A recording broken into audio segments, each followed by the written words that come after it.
할렐루야.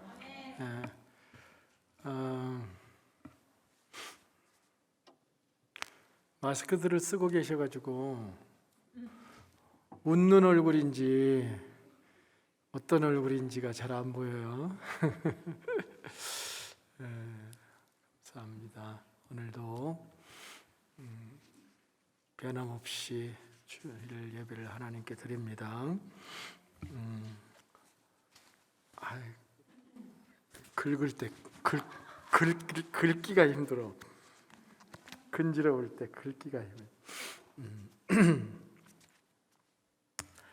아멘. 오늘도 2020년 5월에 24일 마지막 주일이 하나 더 남아 있습니다. 가정의 달 5월 24일 예배를 하나님께 다 같이 기도하심으로 시작하겠습니다. 아버지 하나님, 은혜를 감사합니다. 부족한 우리들을 사랑하셔서 하나님 자녀로 삼아주시고 늘 주님을 바라보며 살게 해주시고 주님의 힘으로 살게 해주시고 주님의 말씀으로 살 수 있는 믿음의 길을 우리에게 허락해 주신 것을 감사합니다. 오늘도 주의 날을 맞이해서 기쁨으로 하나님께 나와 예배하는 이 시간, 주님 우리와 함께 해주시고 주님의 임재를 경험하는 예배가 되도록 우리의 영혼이 하나님께 열려지기를 원합니다. 말씀하여 주시고 듣게 하여 주시고 주님을 느끼며 형제자매와 함께 드리는 우리의 예배를 아버지 하나님 흠양하여 주시옵소서. 이 땅에 생존하는 동안 가장 영광스러운 시간이 주님을 만나며 형제자매가 함께 예배하는 시간인 줄로 믿습니다. 이 시간을 주님께 올리오니 연락해 주시옵소서. 존귀하신 예수님의 이름으로 기도드립니다. 아멘.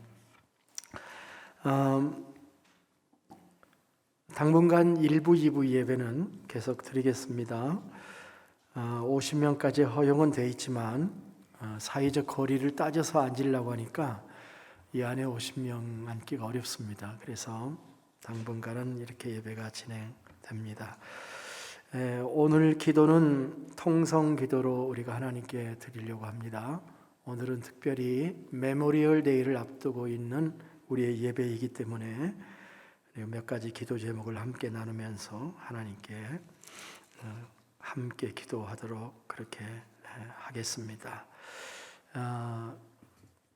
새벽 예배는 우리가 계속해서 한 번도 빠지지 않고 새벽에 모여서 기도를 합니다. 신앙생활을 하는 도중 새벽 예배를 하기가 그렇게 쉽지가 않습니다만은 한번 좋은 습관을 들이면 평생 가는 것입니다. 그래서 일주일 내내 못 나오시더라도 하루씩 일주일에 한 번이라도 정해서 나오시는 것이 우리의 영적 생활에 굉장히 도움이 될 것입니다. 이제 하나님께 찬양과 경배를 올려드리겠습니다. 찬양팀 나오셔서 찬양해 주세요.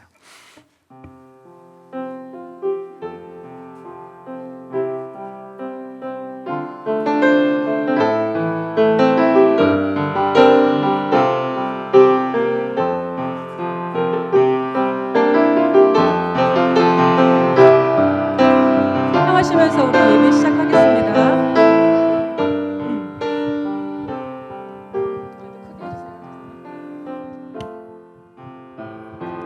You are my strength and I am weak. You are the treasure that I seek. You are my all in all. Seeking you as a precious jewel, Lord, to give up thy be a fool. You are my all in all. Jesus, Lamb of God, worthy is your Lamb. Jesus, Lamb of God, worthy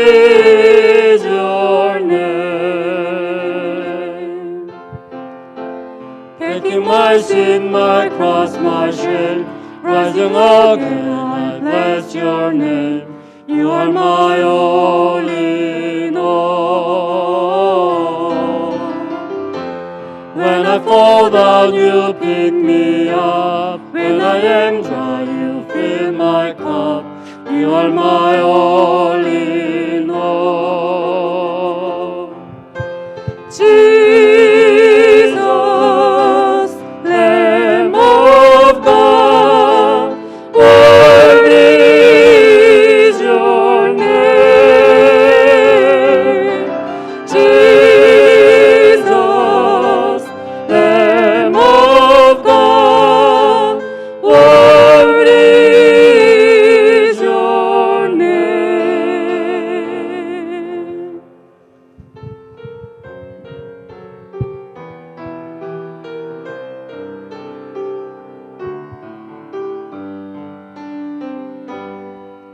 내가 주인 삼은 모든 것 내려놓고 내 주 대신 주 앞에 나가 내가 사랑했던 모든 것 내려놓고 주님만 사랑해.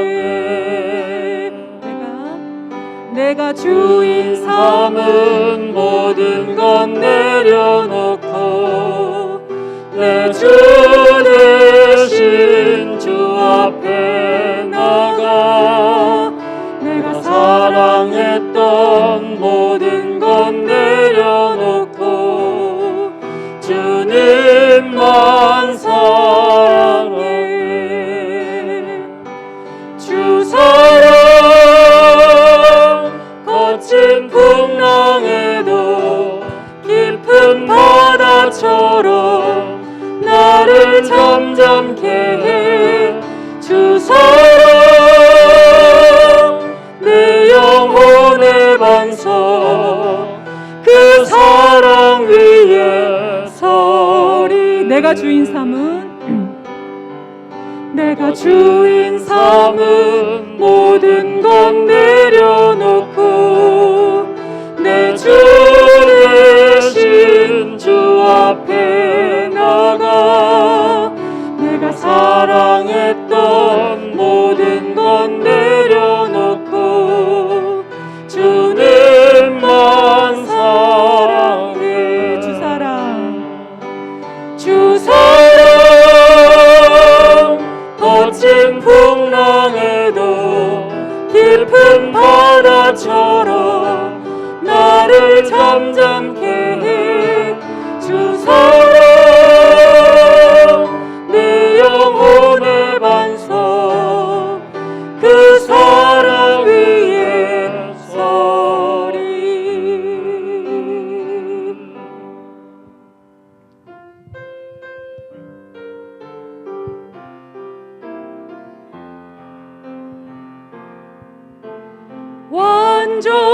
완전하신 나의 주 의의 길로 날 인도하소서.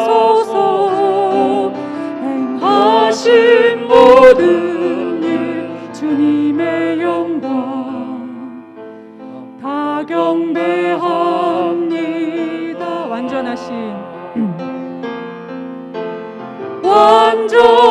완전하신 나의 주 의의 길로 날 인도하소서. 행하신 모든 일 주님의 영광 다 경배합니다. 예배합니다. 찬양합니다. 주님만 날 다스리소서. 예배합니다. 찬양합니다. 주님 홀로 높임 받으소서. 예배합니다. 예배합니다.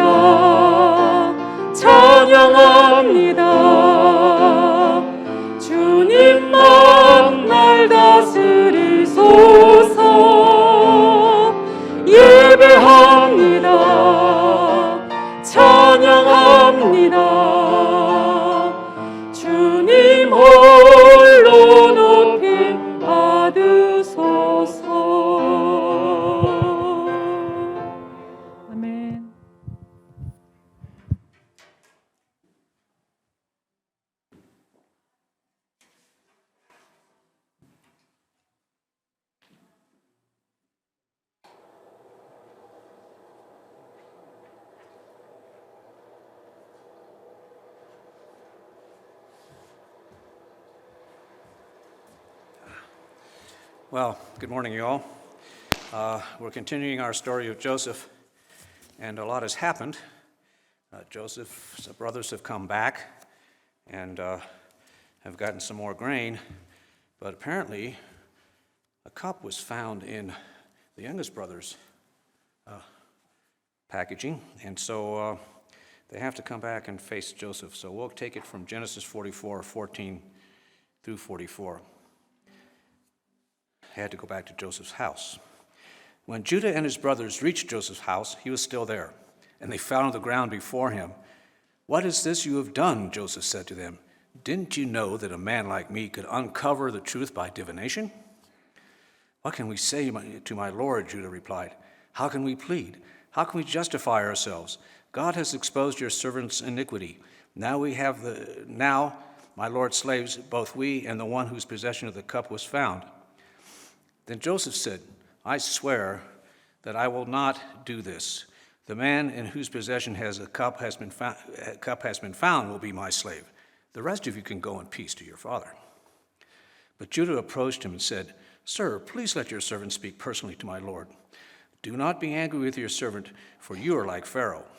My lord asked his servants, 'Do you have a father and a brother?' And we answered, 'My lord, we have an elderly father and a young brother, the child of his old age. The boy's brother is dead. He's the only one of his mother's sons left, and his father loves him.' Then you said to your servants, 'Bring him to me so that I can see him.' But we said to my lord, 'The boy cannot leave his father. If he were to leave, his father would die.' Then you said to your servants, 'If your younger brother does not come down with you, you will not see me again.' This is what happened when we went back to your servant, my father. We reported your words to him. But our father said, 'Go again and buy us some food.' And we told him, 'We cannot go down unless our younger brother goes with us. But if your younger brother isn't with us, we cannot see this man.' Your servant, my father, said to us, 'You know that my wife bore me 2 sons. One left, and I said that he must have been torn to pieces, and I have never seen him again. If you also take this one from me, and anything happens to him, you'll bring my gray hairs down to Sheol in sorrow. So if I come to your servant, my father, and the boy is not with us, his life is wrapped up with the boy's life. And when he sees that the boy is not with us, he will die. Then your servants will have brought the gray hairs of your servant, our father, down to Sheol in sorrow.' Your servant became accountable to my father for the boy, saying, 'I will not return him to you. I will always bear the guilt for sinning against you, my father. Now please, let your servant remain here as the Lord's slave in place of the boy. Let him go back with his brothers. For how can I go back to my father without the boy? I would not bear to see the grief that would overwhelm my father.'" This is the word of the Lord.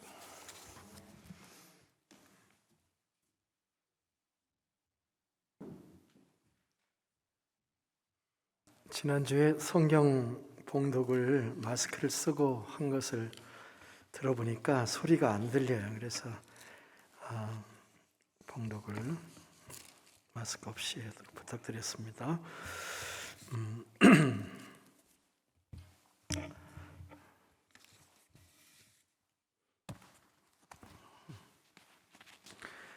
이 시간에 우리가 함께 기도하는 시간 좀 갖도록 하겠습니다. 내일이 메모리얼 데이인 거 아시죠?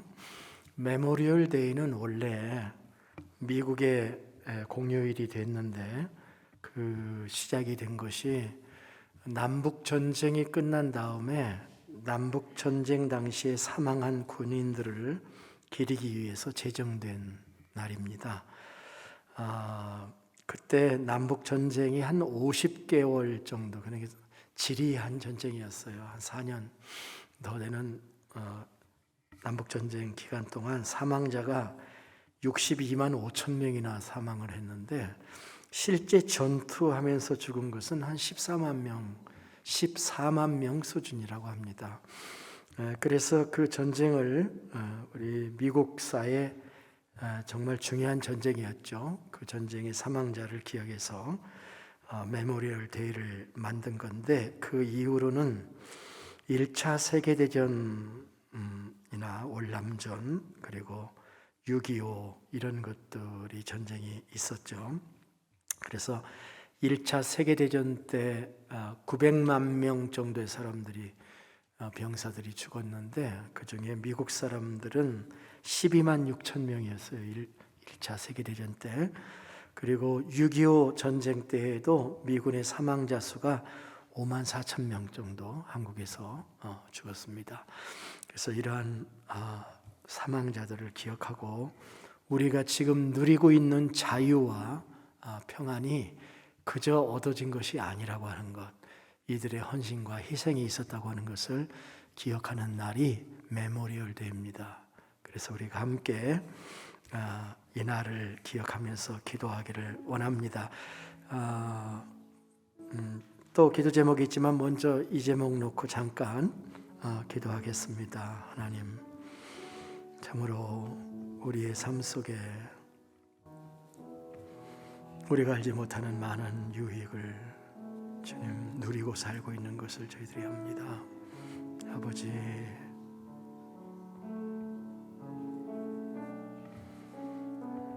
자유는 그저 얻어지는 것이 아니라 대가와 희생이 있었다고 하는 사실을 우리가 기억하며 이 땅의 자유와 평화와 안전을 위해서 수고한 수많은 희생자들을 기억하며 아버지 하나님, 점점 이기적이 되어가는 이 땅에서 저희들이 헌신과 희생의 가치를 높이며 섬기며 살아가는 이 땅이 되도록 인도해 주시기를 원합니다. 남북전쟁으로 또한 세계대전으로 월남전으로 그리고 한국 6.25 전쟁으로 사망한 수많은 사람들의 헌신과 희생을 우리가 기억하며 저들을 축복하고 저들의 자녀들을 축복하며 참으로 우리가 이 나라를 위해 공동의 책임을 지며 기도하며 하나님께 나아갑니다. 주님, 이 땅을 정화시켜 주시고 아버지, 모략과 범죄와 폭력이 난무하는 이 땅에서 하나님의 평강과 은혜가 지켜지는 그런 주간이 되도록 아버지 하나님 인도해 주시고 함께 주시기를 원합니다.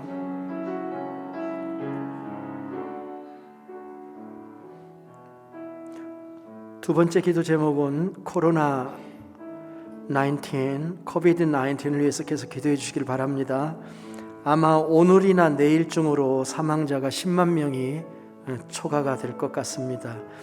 유타는 97명 정도밖에 사망자가 없지만 미국 전역에는 10만 명이 초과하는 많은 생명이 죽임을 당했습니다. 하나님께서 이 모든 걸 주관해 주시도록 치료약이 속히 개발되도록 그리고 이러한 때 하나님께 더 간절히 부르짖는 교회가 되도록 믿음들이 회복되어지는 기회가 되도록 하나님 앞에 함께 기도하기를 원합니다. 기도하겠습니다. 아버지 하나님, 은혜를 감사합니다. 저희들에게 건강을 주셨지만 하나님, 이 땅에 많은 사람들이 10만 명이나 되는 영혼들이 이 일로 죽임을 당했습니다. 그들 중에는 성직자와 목회자도 포함이 되어 있고 많은 노약자들이 포함이 되어 있습니다. 아버지 하나님, 우리의 생명이 안개와 같다고 말씀하셨는데 언제 주님이 우리를 불러도 우리가 주님께 갈 것인데 아버지 하나님이여, 참으로 우리가 이 땅에서 하나님이 맡기신 사명을 감당하다가 주님께 갈 수 있는 저희들이 되기를 소원합니다.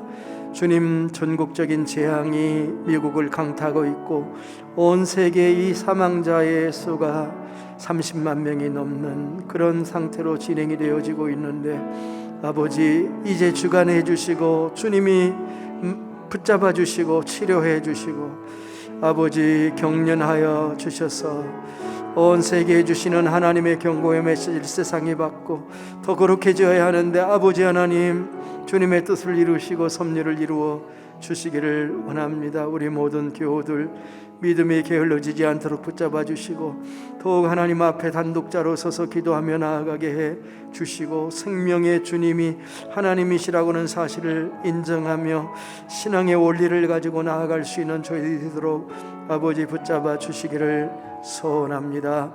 주님, 주관하여 주시옵소서. 세 번째 기도 제목은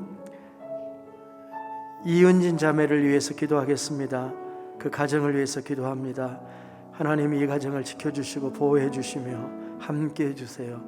앞으로 살아갈 힘을 주세요. 함께 기도하겠습니다. 아버지 하나님, 은혜를 감사합니다마는 주님, 이 가정을 위해서 주님 앞에 이 가정을 올려드립니다. 기도했고 하나님의 치료를 구했으나 아버지 하나님, 주님이 불러 가셨습니다. 주신 이도 하나님이시고 데려가신 이도 하나님이시지만 남아있는 가족들이 참으로 이 환난과 시련을 이기고 극복하며 나아갈 수 있기를 원합니다. 주님, 하나님께서 터치해 주시고 소망을 주시고, 주님이 우리가 그 뜻을 알 수 없지만 아버지 하나님, 이 땅에 주시는 하나님의 은총을 힘입고 힘을 얻어 일어나게 하시고 남은 가족들이 인생을 살아가고 신앙생활을 해나가기에 부족함이 없도록 도와주시고, 사랑하는 아들의 기도와 주님의 뜻이 이루어지며 우리가 다시 만날 소망 가운데서 경건하게 살아가는 하나님의 거룩한 종들이 되도록 주님 인도해 주시고 함께해 주시옵소서. 주님을 송축하고 영광과 찬양을 돌립니다.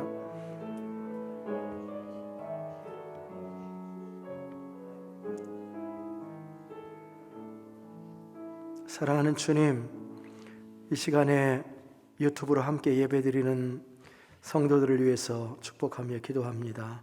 하나님께서 저들에게 담대한 마음 주시고 믿음 주셔서 이 예배에 주님을 만나는 동일한 은혜가 한 사람 한 사람에게 임하도록 인도해 주시옵소서.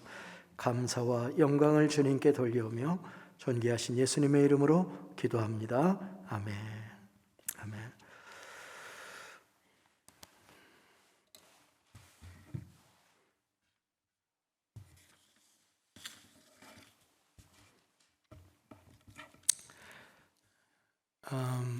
오늘은 가족에 대한 메시지를 함께 나누려고 합니다. 지난 주간에 두 가지 소식이 있었습니다. 하나는 몰몬 사회인 유타에서 일부 다처 제도가 더 이상 중범죄가 아니고 경범죄에 해당한다는 소식입니다. 전에는 5년형의 징역을 받았는데 이제는 750불의 파인만 내면 상담이나 사회봉사 같은 것들과 더불어 대체된다고 하는 소식입니다. 상원에서 발의가 됐고 하원을 통과해서 주지사가 사인을 해서 이미 발효가 되었습니다. 이것이 앞으로 미국 전체 주에 파급될 것인가 주목되지 않을 수가 없습니다. 또 하나 소식은 코비 디보스라는, 코비드의 D자가 마지막에 D죠. 디보스의 D자가 하나만 해가지고 코비 디보스라고 하는 신종 용어가 생겼습니다. 이 신종 용어는 왜 생겼냐고 하면은 이제 남편들이 재택근무를 하게 되니까 옛날에는 영국의 한 통계에 의하면은 하루에 90분이랍니다. 남편과 아내가 대화를 하고 이렇게 함께하는 시간이 하루에 90분인데 남편이 재택근무를 하다 보니까 하루에 15시간이 됐답니다.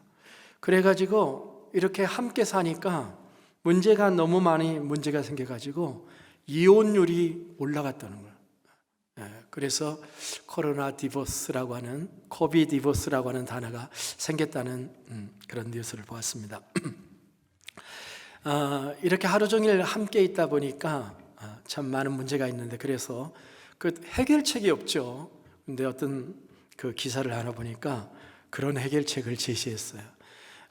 하루에 온종일 같이 있어도 한 끼 정도는 각각 알아서 먹으라고, 이렇게 따로 먹는 그런 시간을 그렇게 갖는 건 어떠냐, 그런 제안이 있는 걸 보았습니다. 저는 오늘 가족에 대한 이야기를 하고자 합니다. 형제와의 관계, 그리고 부모와 자식 간의 관계, 이것이 오늘 본문에 등장하는 겁니다. 43장, 4장, 5장 이렇게 세 장이 오늘 말씀을 하려는 분량입니다. 끊을 수가 없어요, 어디 하나를. 그래서 한번 읽으면 그냥 쫙 나갈 수밖에 없는 그런 말씀으로 연결이 되었습니다.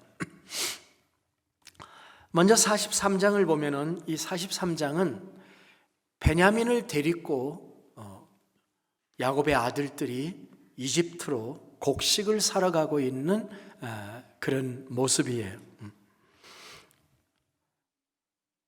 둘째 아들 시므온을 볼모로 잡혀놓고 곡식을 사왔지 않습니까? 곡식을 다시 사러 가려고 하면은 베냐민을 데리고 가야 했습니다. 처음에는 아버지는 그것을 절대 안 된다고 했지만 곡식이 다 떨어지고, 그리고 지금 가족 식구가 몇 명입니까? 70명이잖아요. 70명의 가족들이 굶을 수는 없는 노릇이잖아요. 그래서 아버지가 양보를 할 수밖에 없었습니다. 베냐민을 데리고 가라. 데리고 가는데 지난번 사러 갔을 때 돈 다시 다 돌려왔는데 그 돈도 가져가고 또 살 돈도 가져가고, 그 다음에 가나안의 특산품을 좀 챙겨가지고 국무총리에게 갖다 줘라. 내가 자식을 잃으면 잃으리라. 이렇게 야곱이 이야기를 합니다.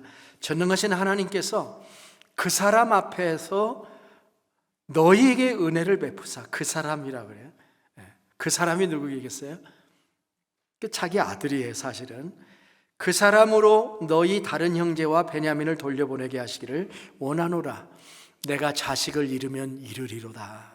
이렇게 해가지고 야곱의 10아들이죠. 베냐민을 포함한 10아들이 애굽으로 다시 돌아와서 요셉을 만나게 됩니다. 요셉이 형들이 돌아왔다는 얘기를 듣고 자기의 청지기에게 이들을 집으로 인도해라. 내가 점심을 함께 하겠다. 이렇게 얘기를 했습니다.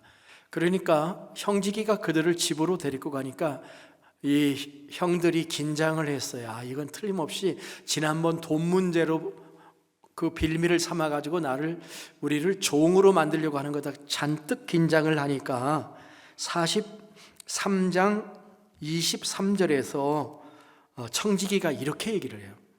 너희는 안심하라. 두려워하지 말라. 너희 하나님, 너희 아버지의 하나님이 재물을 너희 자루에 넣어 너희에게 주신 것이니라. 너희 돈은 내가 이미 받았느니라 하고.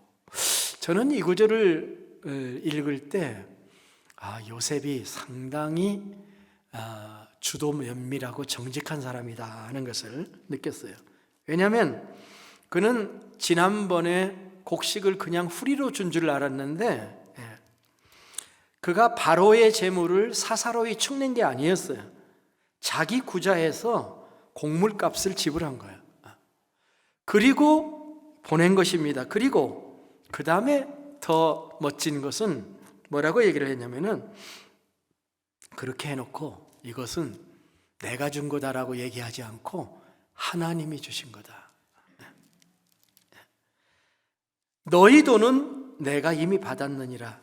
너희 하나님, 너희 아버지의 하나님이 재물을 너희에게, 너희 자루에 넣어 너희에게 주신 것이다. 이렇게 얘기를 한 거죠. 참 아름다운 봉사자의 모습이다. 이렇게 생각을 해요. 모든 주님을 섬기는 사람들이, 선한 일을 하는 사람들이 이런 고백을 한다면 얼마나 세상이 아름다워질까요? 근데 이 말을 청지기가 했는데, 청지기가 이 말을 할 정도면 요셉이 청지기와 교감이 있는 거예요. 요셉이 청지기와 교감이 있어서 청지기가 요셉의 마음을 다 알고 있는 거고, 요셉의 말을 청지기가 대신하는 것이다. 이렇게 보는 것이 맞는 것 같습니다. 자, 드디어 점심때가 돼서 요셉이 집에 들어오고 요셉이 그들에게 안부를 묻습니다. 뭐를 처음으로 물어볼까요? 너희가 말하던 그 노인이 안녕히 계시냐? 그 노인. 아까 뭐라 그랬습니까? 아버지가 그 사람하고 그 노인하고 서로 이렇게 대비가 되는 재미있는 말이에요. 그 노인이 안녕하시냐, 아직도 생존해 계시냐, 그렇게 묻고 그 다음에 시선이 어디로 갈까요? 시선이 자기 동생 베냐민에게 가죠. 그가 또 이르되, 베냐민을 보고 이르되, 너희가 내게 말하던 너희 작은 동생이 이 아이냐? 그가 또 이르되, 소자여, 하나님이 내게 은혜 베푸시기를 원하노라. 여기까지 말을 했는데요, 그 다음에 요셉이 자기를 감당할 수가 없어요. 말할 수가 없어요. 급히 집 안으로 들어갑니다. 43장 30절 31절을 읽어보시면 우리 함께 보는 것도 좋겠어요. 43장 30절 31절에 보니까 요셉이 아우를 사랑하는 마음이 복받쳐 급히 울 곳을 찾아 안방으로 들어가서 울고, 이렇게 설명해 놨죠. 성경은 요셉이 운 이유에 대해서 아우를 사랑하는 마음이라고 표현을 했습니다.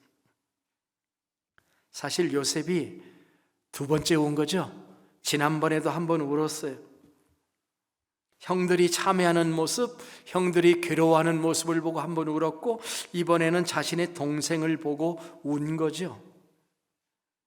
이 두 번의 울음은 모두 다 방에 들어가서 개인적으로 숨어서 울은 울음입니다. 아마 청지기는 알았을 것입니다. 여러분, 마음이 복받쳐서 울어보신 적이 있으시죠? 그 장소에서는 울 수가 없어서 울 장소를 찾아서 울어보신 적이 있는지 모르겠습니다. 베냐민을 보니까 같은 어머니의 아들이잖아요. 다른 형제들의 어머니는 셋이나 더 있잖아요. 살아계신데 자신의 어머니는 동생을 낳다가 죽었잖아요. 자신의 어머니는 하란에서 가나안 땅으로 이주를 하는 동안에 임신을 하고 있었기 때문에 임신하는 동안에 이주한 것이 본인의 건강에 독이 되어가지고 베냐민을 낳다가 사산한 거잖아요. 그 동생을 보니까 복받쳐 울게 되었다는 것입니다. 킹제임스 버전에 보면은 For his bowels did yearn. 그 바울, 창자, 직역하면 창자가 그리워하다라고. 창자는 가장 깊숙한 곳을 의미하는. 그래서 그 단어를 마음이라는 단어로 바꿨어요. 히브리인들은 여기에 마음이 있다고 생각을 합니다. 동생 베냐민을 보자 불쌍한 마음이, 어머니 없이 내가 돌봐줄 수 있었을 텐데 나도 없이 큰 동생을 보자, 여행에 지쳐있는 그의 모습을 보자 안쓰러운 마음이 그 속에서 일어났을 것이라고 생각합니다. 한바탕 울고 요셉은 그 자리로 돌아와서는 자신을 진정하고 형들과 식사를 합니다. 여기 애굽 사람의 식사 문화를 볼 수 있어요. 우리는 유대인만 정하고 부정한 걸 따지나 했는데 애굽 사람들도 유대인하고 식사를 하면 부정탄다고 하는 것을 그 요셉이 알기 때문에 식사를 다 따로따로 이렇게 차렸다라고 기록을 하고 있습니다. 그렇지만 동생 베냐민에게는 5배를 주었다. 11 형제를 차서에 따라 탁탁 앉히고 자기 동생에는 5배를 주었다. 그리고 43장 마지막 절에 이렇게 기록하고 있죠. 다른 사람보다 5배나 주매 그들이 마시며 요셉과 함께 즐거워하였더라. 해피엔딩이잖아요. 해피엔딩인가 보다, 여기서 끝났나 보다, 이제는 모든 것이 끝났나 보다 이렇게 했는데 상황이 반전됩니다. 그게 44장으로 넘어가게 됩니다. 소위 은잔의 시험이라고 하는 44장입니다. 식사를 다 마치고 즐겁게 먹고 마신 다음에 그들을 순순히 내보냅니다. 그래서 돌아가면 이야기가 끝날 것 같은데 아닙니다. 그게 아니었습니다. 요셉은 매우 이상한 계획을 하나 세웁니다. 모략을 세우는 거죠. 자기가 즐겨 쓰는 은잔을 베냐민의 자루 속에 넣은 다음에 베냐민이 멀리 가기 전에 청지기가 따라가서 베냐민을 잡아오게 한 거예요. 드라마죠. 형들은 상상도 못하다가 우리 가져간 일 없어요. 우리가 왜 그런 도둑질을 해요? 찾아보세요. 근데 찾았는데 그것도 아주 극적이에요. 베냐민 자루부터 찾은 게 아니라 나이 많은 사람부터 찾았다고 그랬어요. 그러니까 베냐민까지 갈 때 봐요, 없잖아요 하고 이제 안심하고 있는 그 마지막 타이밍에 딱 은잔이 베냐민 그 자루에서 나온 거죠. 참 이게 무슨 일입니까? 저는 옛날에는 이 부분을 읽을 때 이건 참 요셉이 갑질을 한다, 가진 자의 폭력을 행사하는 거구나 이렇게 생각을 했는데, 그냥 떠나면 어떻게 돼요? 안 되잖아요. 자기 아버지를 어떻게 모셔와요? 안 되잖아요. 요셉은 목적이 있었던 거예요. 목적이 있었던 거예요. 어떤 목적일까요? 이게 은잔의 시험이라는 제목으로 불리는 사건입니다. 은잔이 베냐민의 자루에서 나오니까 황망하게 형제들이 모두 다 돌아오죠. 그리고 모두 다 돌아왔지만 요셉 앞에 떨리는 심정으로 그들이 서는데 유다가 대표적으로 요셉에게 이런 말을 하게 됩니다. 44장 16절 보면은 유다가 말하되 우리가 내 주께 무슨 말을 하오리이까? 무슨 설명을 하오리까? 이거 정말 무슨 말을 내가 할 수 있어요? 무슨 설명을 할 수 있어요? 우리가 어떻게 우리의 정직함을 나타낼 수 있습니까? 근데 그 다음 말이 참 놀라운 말이에요. 하나님이 종들의 죄악을 찾아내셨으니 우리와 이 잔을 발견한 자가 다 주의 노예가 되겠습니다. 이건 대단한 말이에요. 하나는 은잔이 발견되었으니까 이런 증거니까 우리가 죄를 피할 수 없게 되었다는 것을 인정하는 것인가? 또 하나는 이 사건을 통해서 하나님께서 과거에 우리가 지은 죄를 하나님이 심판하고 계신다고 하는 사실을 인정하고 있는 거죠. 그것을 겸허하게 받아들여서 자신들 모두가 이제는 요셉의 노예가 되겠다고 고백을 하는 겁니다. 이거 엄청난 자기 부정이고 엄청난 참회를 형들이 하고 있는 거죠. 그러자 요셉이 얘기합니다. 내가 결코 그리하지 아니하리라. 잔이 그 손에서 발견된 자만 내 종이 되고 너희는 평안히 너희 아버지께로 돌아 올라갈 것이니라. 지금 요셉이 형들을 시험하고 있어요. 뭘 시험하고 있나요?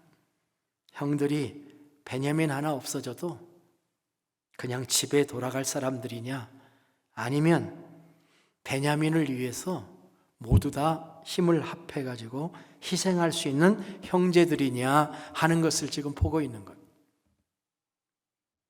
이것은 형제애에 대한 테스트예요. 여러분들 형제들이 있으시죠? 형제의 사랑. 특별히 일부 다처 가정이잖아요. 이 가정이 어머니가 넷이나 있고, 그러니까 이 형제들은요 서로가 경쟁 상대들이에요. 서로 다른 계보로 인해서 이해관계를 따지게 되는 거란 말이에요. 사건마다 이익을 따지고 이익에 따라서 이합집산을 하는 것이 이 형제들의 분위기에 걸맞습니다. 그래서 요셉을 없애자는 의견이 대세가 되어가지고 그들을 애굽에 팔 수 있었던 것입니다. 그런데 이번에도 저들은 소수자인 베냐민을 버리고 나머지 형제들이 자신의 생명을 보존할 것인가 아닌가 하는 것을 지금 요셉은 보고 있는 거거든요. 그런데 이번에는 달랐습니다. 이번에는 이들이 하나가 되었어요. 하나가 되어서 베냐민을 보호하려고 합니다. 유다의 말이 이것을 대변해요.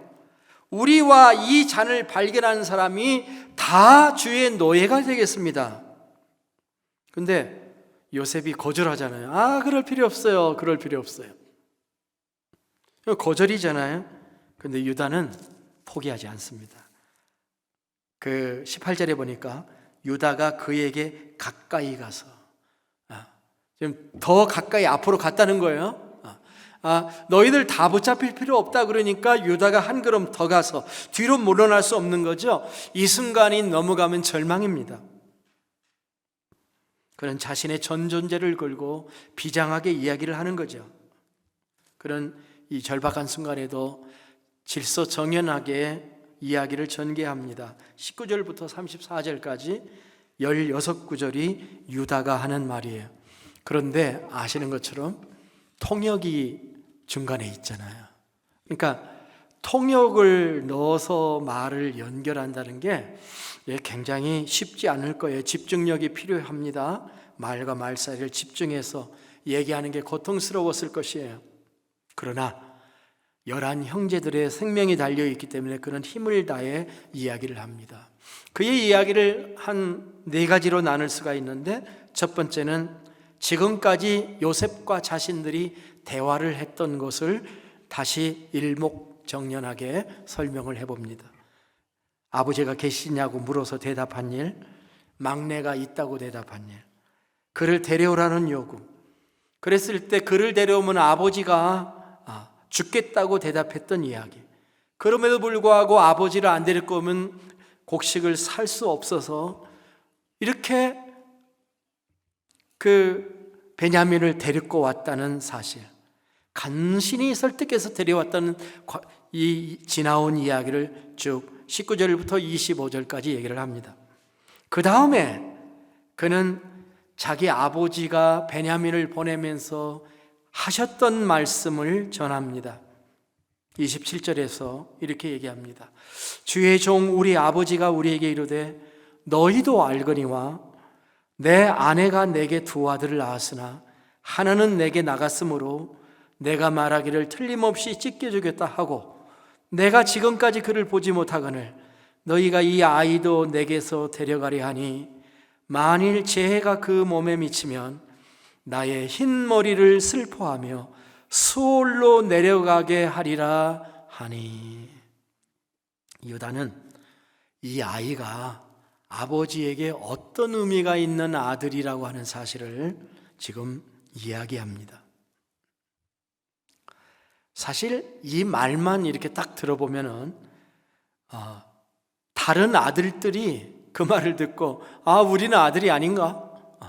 이렇게 오해할 수 있는 서운한 말이에요. 내 아내가 내게 2 아들을 낳았다. 내 아내가 어디 하나인가요? 그런데 내 아내가 내게 2 아들을 낳았다. 이 말 속에는 야곱의 평생의 진정한 아내는 라헬 뿐이었다 라고 하는 것을 시사하는 말이죠. 다른 아내가 3명이나 있었는데 말이에요. 또 여기서 볼 수 있는 것은 아버지 야곱은 자기가 찢겨 죽은 줄로 알고 있다. 형들이 그렇게 가서 보고했잖아요. 여기 사자한테 찢겨 죽었나 봅니다. 여기 옷이 있습니다. 피 묻은 옷 갖다 줬잖아요. 요즘 같으면 DNA 검사하면 그게 양의 피인 줄로 알았을 텐데 야곱은 그거 몰랐잖아요. 그래서 지금도 찢겨 죽은 줄을 알고 있구나, 아버지는 지금도 가슴 아파하고 있구나 하는 것을 지금 알게 된 거죠. 그 다음에 아버지가 베냐민까지 이르면 죽고 말게 될 것이라는 아버지의 마음을 느끼게 됩니다. 그렇게 얘기했죠. 수올에 들어가게 될 거다. 아버지가, 이 수올은 죽음 또는 지옥을 상징하는 단어죠. 아버지가 베냐민이 없어지면 죽게 될 거라고 하는 이 말에 요셉의 마음이 움직였을 거라고 생각해요. 요셉의 동공이 흔들렸을 거라고 생각을 합니다. 유다는 한 걸음 더 나가서 이 아이의 생명과 아버지의 생명이 하나로 묶어져 있다, 소울 타이드 있다라고 하는 얘기를 합니다. 이 아이가 가지 않으면 아버지가 죽게 된다는 거예요. 아이의 생명과 아버지의 생명이 서로 하나로 묶여 있다. 그렇기 때문에 내가 돌아갈 때 이 아이를 데리고 가지 않으면 아버지가 아이 없음을 보고 죽는다. 돌아가신다. 우리는 우리 아버지가 흰머리로 슬퍼하며 수월로 내려가는 것을 볼 수가 없다.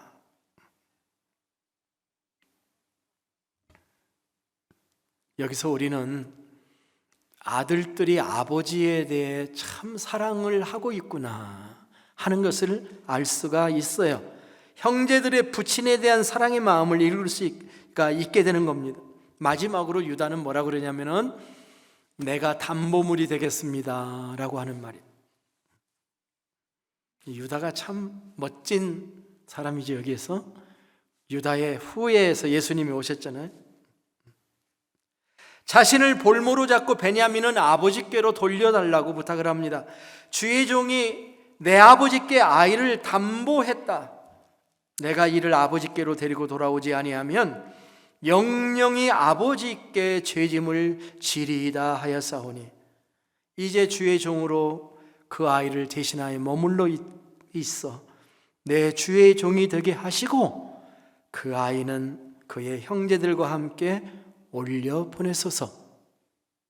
그 아이가 나와 함께 가지 아니하면 내가 어찌 내 아버지께로 올라갈 수 있습니까? 두렵건대 재해가 내 아버지에게 미침을 보이리라. 참 대단한 모습입니다. 형제애를 볼 수 있고요. 그 다음에 아버지에 대한 존경과 사랑의 마음을 볼 수 있습니다. 자식들이 컸어요. 아버지가 아직도 편애를 해요. 아내는 하나밖에 없고 아들은 둘밖에 없어 아직도. 그럼에도 불구하고 자식들이 노여움을 타지 않습니다. 이전에는 그런 아버지가 미워서 형제들이 단합해서 아버지를 속였었어요. 그러나 이제는 아버지가 실수를 해도 아닙니다. 아버지를 걱정하고 있어요. 아버지가 슬퍼하고 아파하는 것을 자식들이 오랫동안 봐왔기 때문에 다시 베냐민에게서 이 사건이 일어난다면 아버지가 어떻게 될 것을 상상할 수 있는 거죠. 그것을 느끼게 하고 싶지 않았던 것입니다. 그래서 유다는 자신을 담보물로 내놓습니다. 저는 유다의 이 마지막 말은 거의 울면서 했을 것이라고 생각을 해요. 그냥 뻣뻣한 언어가 아니었을 거라고 생각해요. 주의 종이 내 아버지에게 아이를 담보하기를 내가 아버지께로 데리고 돌아오지 아니하면 영영이 아버지께 죄짐을 지리라고 하였사오니 이제 주의 종으로 그 아이를 대신하여 머물러 있어 내 주의 종이 되게 하시고 그 아이는 형제들과 함께 올려 보내소서. 그 아이가 나와 함께 가지 아니하면 내가 아버지께로 올라갈 수가 없습니다. 두렵습니다. 재해가 내 아버지에게 미칠 것입니다. 그냥 가면 아버지가 죽습니다. 내 아버지가 죽을 것입니다 라고 울고 있는 모습. 요셉은 이전의 형들이 아니라는 것을 알았습니다. 부친에 대한 사랑도 깊어졌고 형제들일지라도 서로 하나가 되는 그런 모습을 보면서 무엇을 깨달았을까요? 이제 우리는 한 가족이로구나 하는 것을 알게 됩니다. 가정의 회복입니다. 그러자 요셉의 깊은 곳에서 서름이 터져나옴. 머리에서 나오는 게 아니고 가슴에서 먼저 나오는 거예요. 더 이상 자신을 절제할 수가 없어요. 앞에서도 이미 2번이나 울었어요. 그런데 이번에는 어디로 갈 시간조차도 허용되지 않는 내 안에서 터져 나오는 울음이 솟아오른 거죠. 44장도 43장도 통곡으로 넘어왔는데 44장도 마찬가지입니다. 애통하는 자가 복이 있습니다, 사실은. 자, 45장을 우리가 넘어와서 이 45장은 다른 장보다 짧아요. 짧다는 것은 진행이 빠르다는 거죠. 숨막히게 지금 전개가 됩니다. 요셉은 제일 먼저 주변에 있는 자기의 모든 사람들을 물러나라고 명령을 합니다. 아마 통역자도 함께 물러나지 않았는가 이렇게 생각이 됩니다. 모든 사람들을 물러나라고 소리를 지릅니다. 그리고는 두 번째는 요셉이 웁니다. 울어요. 감정이 폭발을 해요.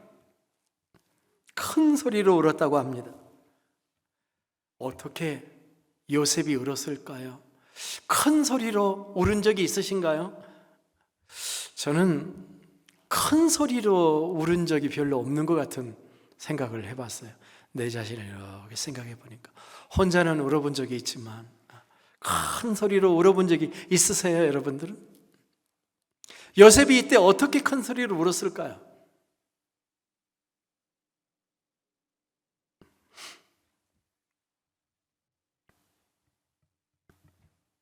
요셉의 눈물은 억울해서 우는 눈물이 아니에요.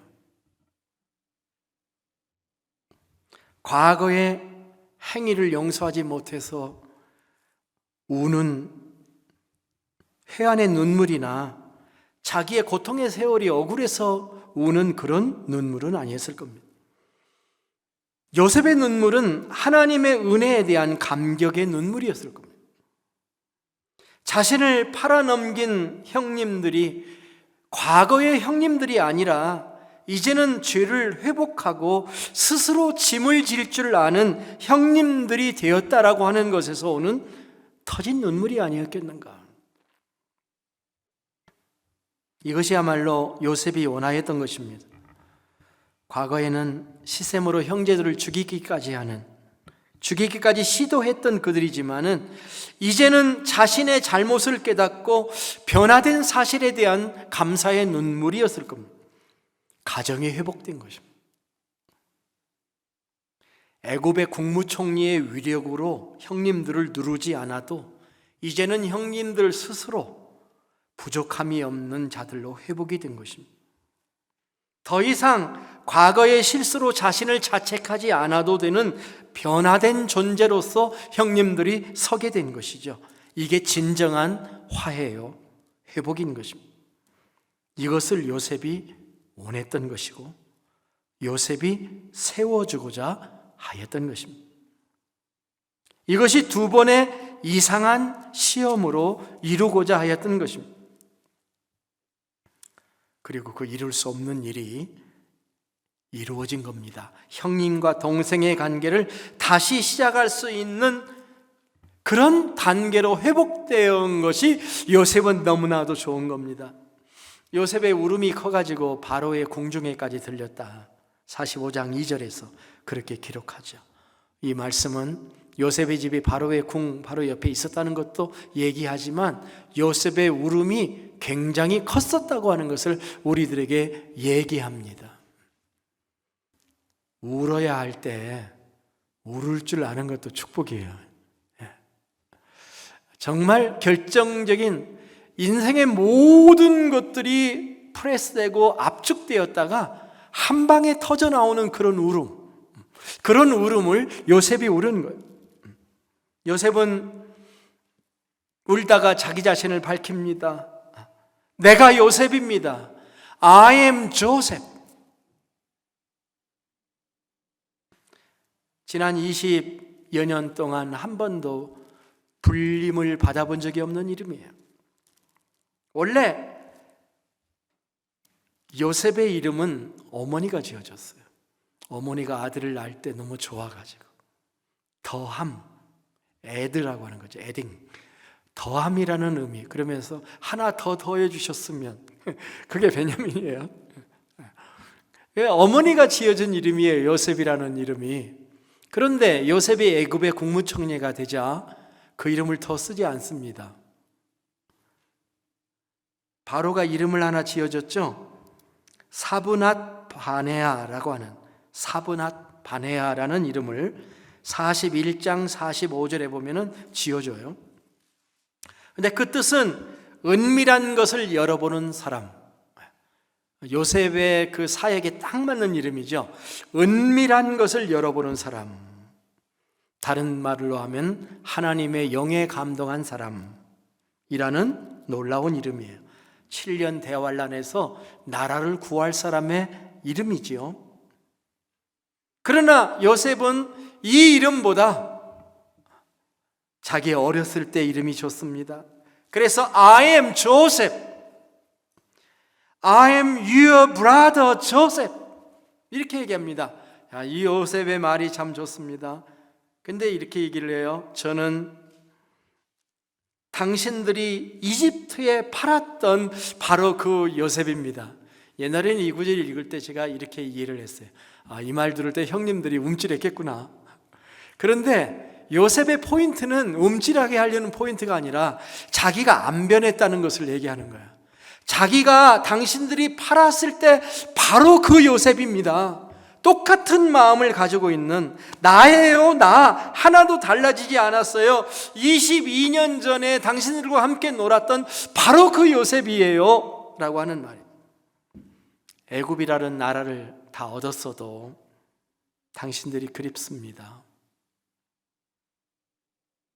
온 세상을 다 얻었어도 당신들과 사랑의 관계를, 형제의 이 관계를 잃어버린다면 내게 무슨 소용이 있겠느냐는 말이에요. 그리고 그 말이 옳습니다. 옳습니다.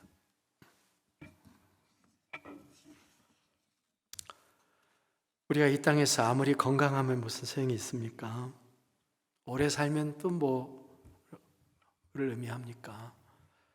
우리 형제자매와 함께 사랑을 나누며 모든 관계가 아름답게 회복되는 이것이 우리의 행복이지, 그게 가족이지, 그렇지 않습니까?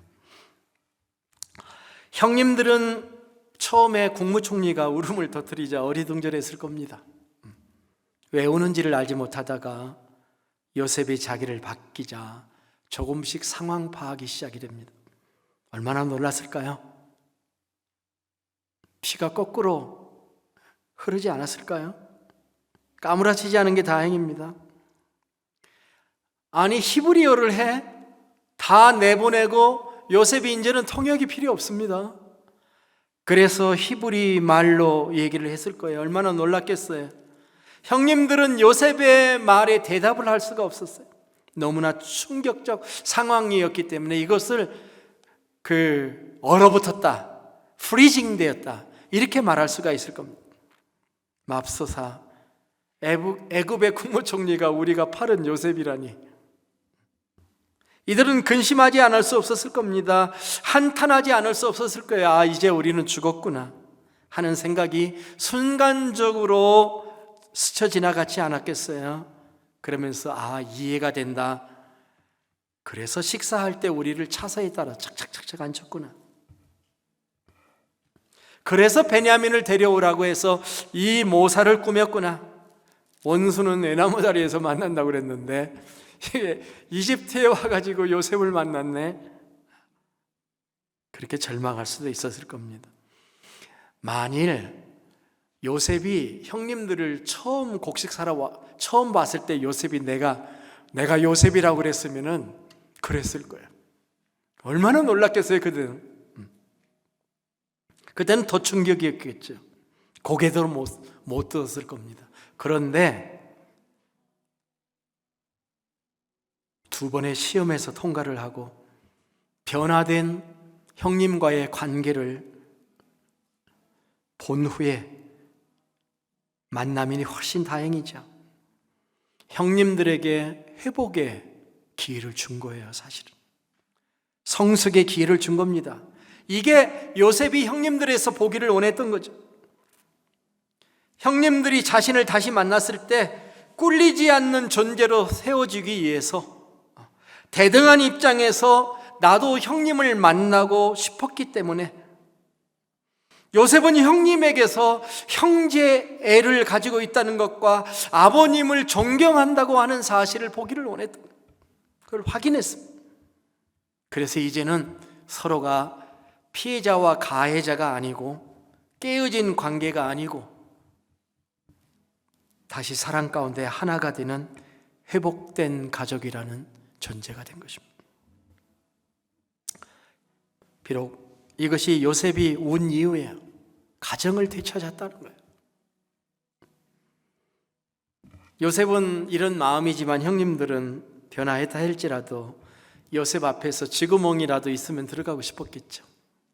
그때 요셉이 정말 기회에 합당한 말을 해요. 상황에 적합한 말을 합니다. 당신들이 나를 이곳에 팔았다고 해서 근심하지 마소서. 한탄하지 마소서. 하나님이 생명을 구원하시려고 나를 당신들보다 먼저 보내셨나이다. 이 땅에 2년 동안 흉년이 들었으나 아직 5년은 밭갈이도 못하고 추수도 못할지라 하나님이 큰 구원으로 당신들의 생명을 보존하고 당신들의 후손을 두시려고 나를 당신들보다 먼저 보내셨나니 그런즉 나를 이리로 보내신 이는 당신들이 아니요 하나님이시라. 하나님이 나를 바로에게 아버지로 삼으시고 그 온 집의 주로 삼으시며 애굽 온 땅의 통치자로 삼으셨나이다. 요셉의 말에는 위로가 담겨져 있습니다. 자신을 판 것 때문에 근심하지 마세요. 한탄하지 마세요.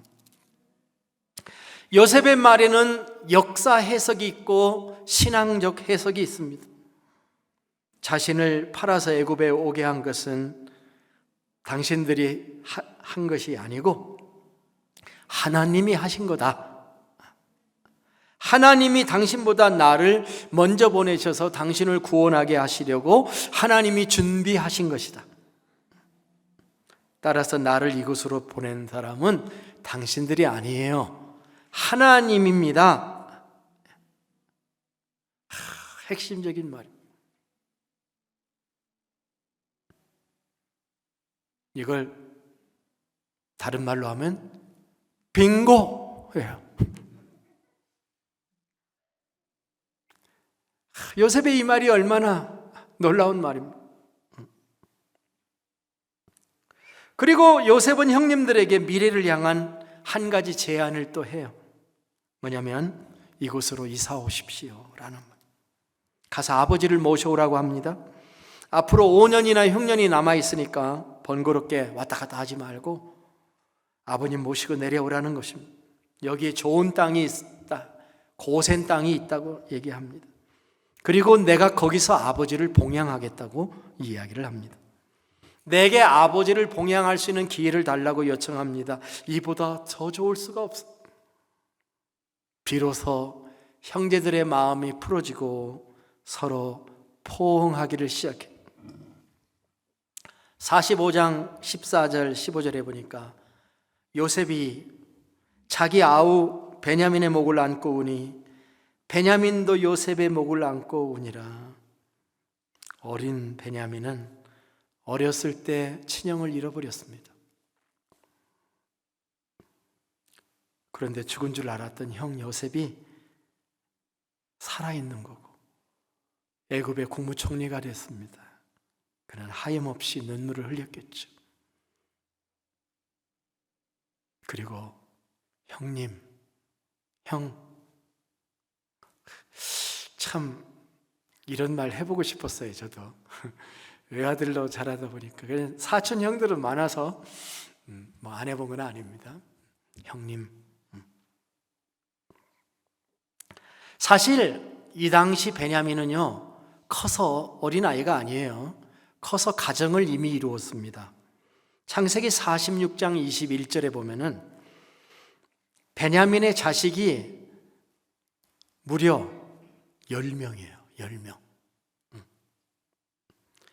12아들 중에 자식이 제일 많은 게 베냐민이에요. 베냐민. 70명이 이주해 오잖아요. 이집트에. 근데 70명 중에 10명이 베냐민 아들이요.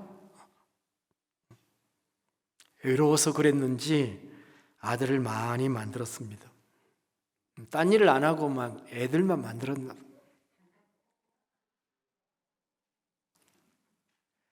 저는 베냐민이 형하고 포옹을 할 때 이렇게 말했을 것 같아요. 형님 없이 많이 외로웠습니다. 어머니도 없었고. 그러나 이렇게 살아계시니 너무너무 감사합니다. 너무 행복해요. 그는 계속해서 형님의 품에 안기고 싶었었겠지만 다른 형제들도 있었죠. 아마 베냐민은 형의 몸에서 나는 고대 이집트의 향수 키피의 오묘한 냄새를 맡으며 마음의 평안을 느끼고 현실로 돌아왔을 것이라고 생각합니다. 그리고 이제 형들은 한 사람 한 사람을 포옹합니다. 15절은 이렇게 얘기를 해요. 요셉이 또 형들과 입맞추며 안고 우니 형들이 그제서야 요셉과 말하니라. 프레이징이 풀린 거예요. 오늘의 이야기는 방성대곡을 한 요셉의 소리를 듣고 바로의 궁전에 이 사실이 알려지고 요셉의 형제들이 왔다고 하는 소식이 들려지자 바로가 가족을 데려오라고 하면서 모든 준비를 해주게 되면서 이 야곱의 가족의 애굽 이사가 급물살을 타게 됩니다. 바로는 가족을 태울 수레와 물품들을 제공해 줍니다. 형들은 신나게 수레를 몰고 가나안에 달려가서 아버지에게 달려가서 이 사실을 전합니다. 아버지, 요셉이 살아있어요 하는 얘기를 했겠죠. 처음에 이 말을 들은 야곱은 도대체 뭔 소리야 하다가 자기를 태우러 보낸 수레를 보니까 가나안 수레가 아니야. 이집트 사람들이 타는 이집트 수레를 보고서야 기운이 소송하였도다. 이렇게 기록을 하고 있습니다. 그래서 45장의 마지막 절은 이렇게 끝납니다. 족하도다. 내 아들 요셉이 지금까지 살아있으니 내가 죽기 전에 가서 그를 보리라. 할렐루야. 우리는 가족이 해체되는 시대에 살고 있습니다. 가족이 되려면 아버지, 어머니의 역할이 중요하죠. 아버지가 모든 자녀를 편애하지 않고 공평하고 동등하게 대해 주어야 합니다. 우리는 부모가 심은 것을 자녀들에게 고스란히 되돌려 받고 있는 모습을 야곱의 가정에서 이미 보았습니다. 부모가 편애를 하니까 자식들이 그것을 반역을 해서 아버지를 속이잖아요. 그리고 아들이 죽었다고 보고하는 불륜을 저지르는 거잖아요.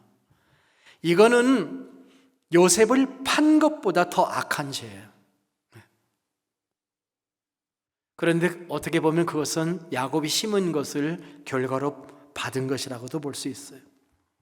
그런데 오늘 우리는 이 말씀에서 아버지는 여전히 변하지 않았는데 아내가 하나밖에 없다고 그랬고 아들이 둘밖에 없는데 하나밖에 없어졌다고 지금 얘기하잖아요.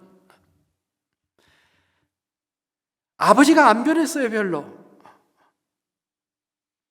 그런데 아들들이 변한 거예요. 그들은 평생 동생 버린 것을 가슴에 안고 살아왔다는 것을 알았어요. 나쁜 짓을 했지만 가슴속에 진실도 있었고 사랑이 있었다는 것을 확인했습니다. 이게 가정이에요. 우리가 가정 식구들에게 화가 나면 별별 얘기도 하지만 그러나 가슴 깊은 곳에 사랑이 있다고 하는 거죠.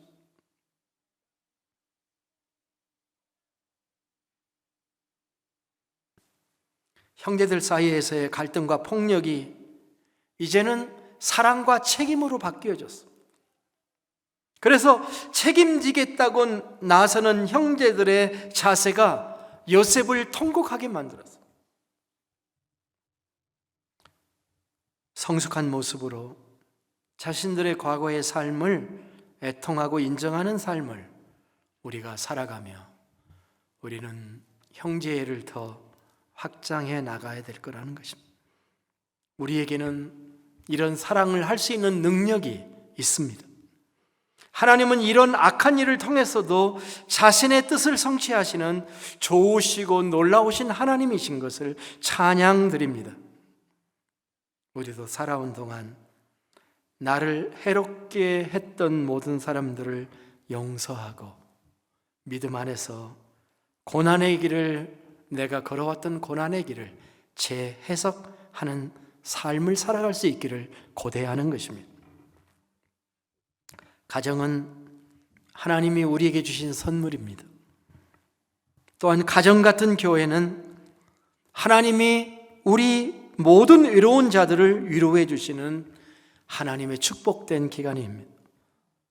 편견과 이기심과 나만 생각하는 마음, 반목을 내려놓고 서로 하나 되고 연합하여 동거하는 아름다운 교회가 되기를 소원합니다. 이 가정의 달에 문제를 밖에서가 아니라 내 안에서 찾고 우리의 관계의 부족함과 허물을 하나님 앞에 내려놓고 직고하며 형제의 사랑을 다시 발견하고 부모와 자식의 사랑을 다시 확인하고 회개하는 아름다운 5월의 마지막 주간이 되시기를 주님의 이름으로 축복합니다. 기도하시겠습니다. 하나님, 설교자로서 저는 이 창세기 43장에서 45장에 있는 가족의 회복의 모든 과정을 보면서 한 주간 동안 가슴에 눈물이 흘렸습니다. 지난 기간 교회 담임 목회자로 살아온 시간들, 나의 사랑하는 교우들에게 아픔을 주지 않았는지, 허물과 상처들을 주지 않았는지 돌아보며 하나님 앞에 무릎을 꿇습니다. 주님, 우리 모든 사람들을 성숙하게 해 주셔서 일어나게 하여 주옵소서. 혹시 부족한 종을 통해 고통 입고 있는 분들이 있다면 하나님 도와주셔서 회복하게 해 주시고 새 힘을 주시옵소서. 우리가 교회 안에서 평안을 누리지 못하고 형제자매의 사랑을 느끼지 못한다면 우리는 이 세상에서 아무리 성공해도 아무런 의미도 없고 보람도 없다는 것을 인정합니다. 아버지보다 더 나은 아들들이 있었던 것처럼 우리 지체와 우리의 가정 안에, 우리의 교회 안에, 우리의 자녀들 안에 더 성숙하고 건강한 신앙의 자녀들이 일어나게 하여 주시옵소서. 우리 모두 요셉 같으신, 아니 요셉보다 크신 우리 주님을 만나 우리의 모든 문제가 해결되고 성숙한 아름다운 가정을 이루어 가도록 축복해 주시옵소서. 존귀하신 예수님의 이름으로 기도드립니다. 아멘. 아멘. 다 같이 일어나셔서 찬송가 503장을 부르시겠습니다.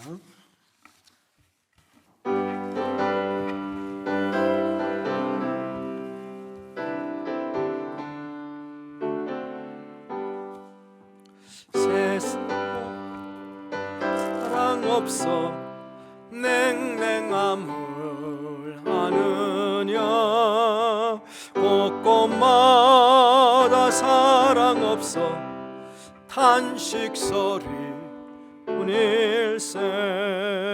악을 선케 만들고 모든 소망 이루는 사랑 얻기 위하여 저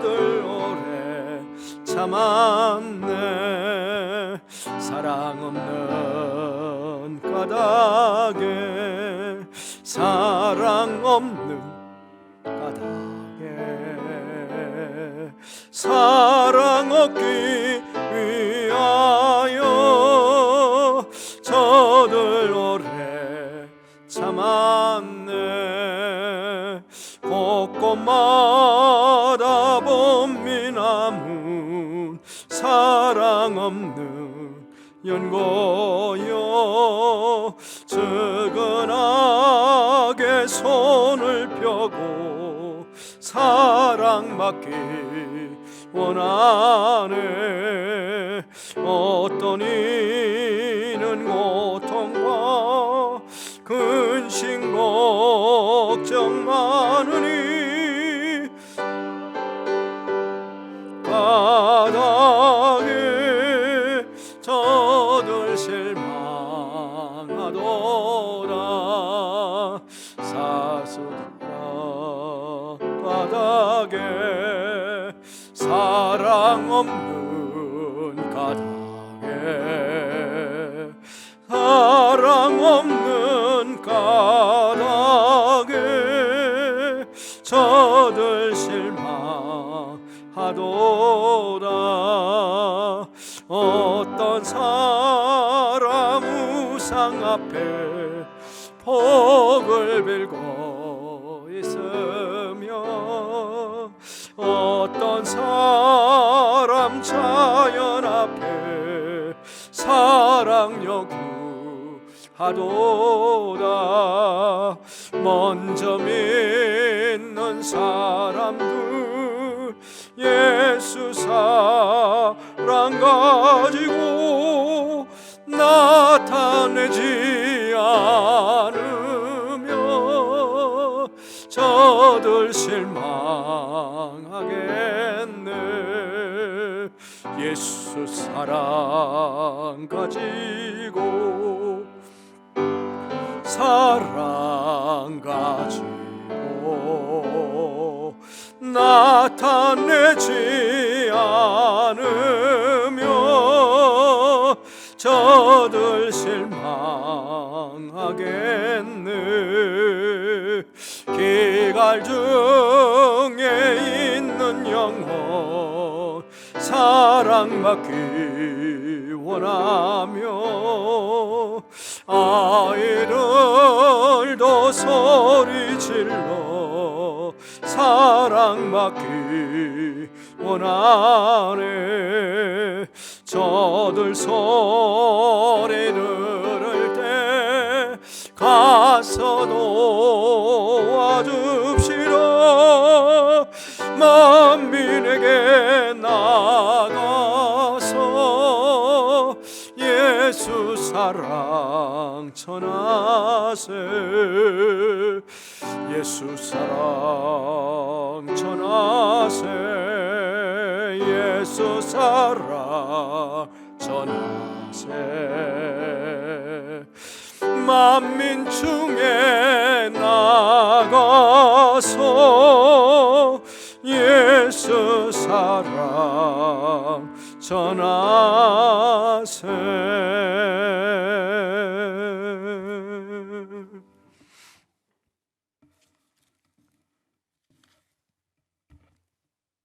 하나님,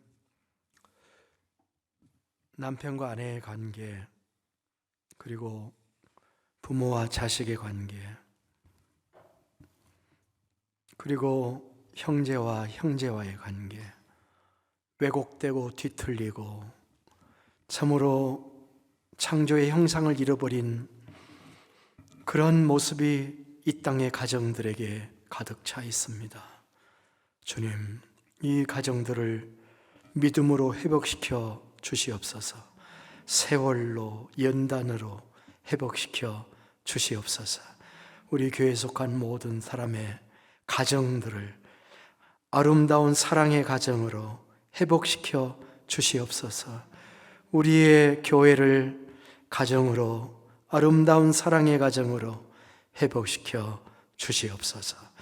이젠 우리 주 예수 그리스도의 은혜와 우리 아버지 하나님의 무한하신 사랑하심과 성령의 감동 감화 내주 역사 위로 충만케 하시며 진정한 가정의 회복을 원하고 기도하며 응답받기 원하는 주의 성도들 위해 영원토록 함께 계실 지어다.